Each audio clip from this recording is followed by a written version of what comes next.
தென்மண்டல முதல்வர்கள் மாநாட்டில் முதல்வர் விஜய் பேசியது என்ன என்ற கேள்வி தற்போது எழுந்திருக்கிறது. இது தொடர்பான கூடுதல் விவரங்களை வழங்குவதற்காக எமது செய்தியாளர் நௌசாத் இணைந்திருக்கிறார். வணக்கம் நௌசாத். தென்மண்டல முதல்வர்கள் மாநாட்டில் முதல்வர் விஜய் பேசியது என்ன என்பது தொடர்பான விவரங்களை வழங்கலாம்.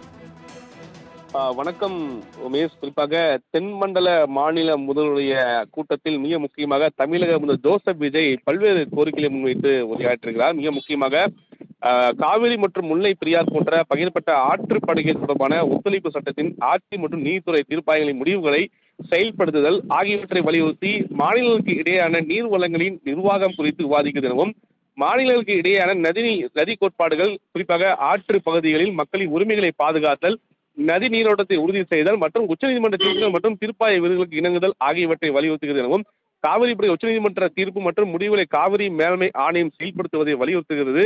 முல்லை பெரியார் படுகை பாதுகாப்பு மற்றும் நீர்மட்ட முடிவுகள் 152 அடியை நோக்கி நகர்வது போன்றவை தொடர்ந்து நீதிமன்ற வழிகாட்டுதல் எடுக்கப்பட வேண்டும் என குறிப்பிட்டார். குறிப்பாக காவிரி விவகாரத்தை பொறுத்தவரைக்கும் உச்சநீதிமன்றம் என்ன தெரிவித்திருக்கிறதோ, அதே போல காவிரி நடுவர் தீர்ப்பாயம் என்ன தெரிவித்திருக்கிறதோ அதை முழுமையாக கடைபிடிக்க வேண்டும் என்ற அடிப்படையில் குறிப்பாக அழுத்தம் தெரிவித்திருப்பது மிக முக்கியம் என்றார். தொடர்ந்து மேகதாது அணை விவகாரத்தை பொறுத்தவரைக்குமே தண்ணீர் திறக்க கர்நாடக அரசு தொடர்ந்து மருத்துவ நிலையில் உபரி நீர் மட்டுமே திறக்கப்பட்டிருக்கிறது. உரிய நீரை திறக்க வேண்டும் என்ற கோரிக்கை என்பது திருமூலம் வலுத்திருக்கிறது என்பது மிக முக்கியத்துவம் வாய்ந்ததாக பார்க்கப்படுகிறது.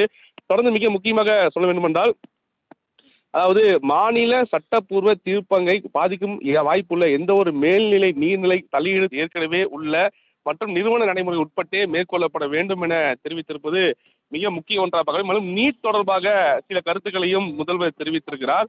அதிலும் மிக முக்கியமாக சொல்ல வேண்டும் என்றால், நம்பிக்கை, அறிவியல் சான்று மற்றும் சட்டத்தின் மீதான மரியாதை, கூட்டாட்சி வலுப்படுத்தும் உணர்வோடு ஒவ்வொரு மிக முக்கியமாக மாணவர்களின் கனவை நனவாக்கும் வகையில தமிழக அரசு தனது மாநில நலன்களை பாதுகாப்பதில் மருத்துவ கல்விக்கு சமமான அணுகலை உறுதி செய்வதிலும் உறுதியாக உள்ளது எனவும், தேசிய தகுதி தமிழகம் தொடர்ந்து கடைபிடித்து தெரிவித்தார். மேலும் நுழைவுத் நீட் கிராமப்புற பின்னணியில் உள்ள மாணவர்களையும் சமூக மற்றும் பொருளாதார ரீதியில் பின்தங்கிய சமூகங்களை சேர்ந்த மாணவர்களையும் ஒரு தனித்துவமான பாதகமான நிலையில் வைத்திருக்கிறது எனவும், அதன்படி MBBS, BDS மற்றும் ஆயுஷ் படிப்புகளில் மாநில ஒதுக்கீட்டின் கீழ் அனைத்து இடங்களையும் 12ஆம் வகுப்பு மதிப்பெண்கள் அடிப்படையாக கொண்டே மாநிலத்தில் நிரூபிக்கப்பட்ட மற்றும் சமமான சேர்க்கை முறையை பின்பற்றி தமிழ் நிரப்ப வேண்டும் என மத்திய அரசை வலியுறுத்தி தெரிவித்திருக்கிறார். மேலும் இறுதியாக குறிப்பாக சொல்லியிருந்தால், தமிழ் அதாவது மாநில எல்லையில் இருக்கக்கூடிய இந்த போதைப் பொருள் கலாச்சாரத்தை ஒழிக்கும் என்ற அடிப்படையிலையும் இந்த கருத்தை முன்வைத்து ஒரு குறிப்பாக உதவி பேசியிருப்பது என்பது மிக முக்கியத்துவமாக பார்க்கப்படுகிறது.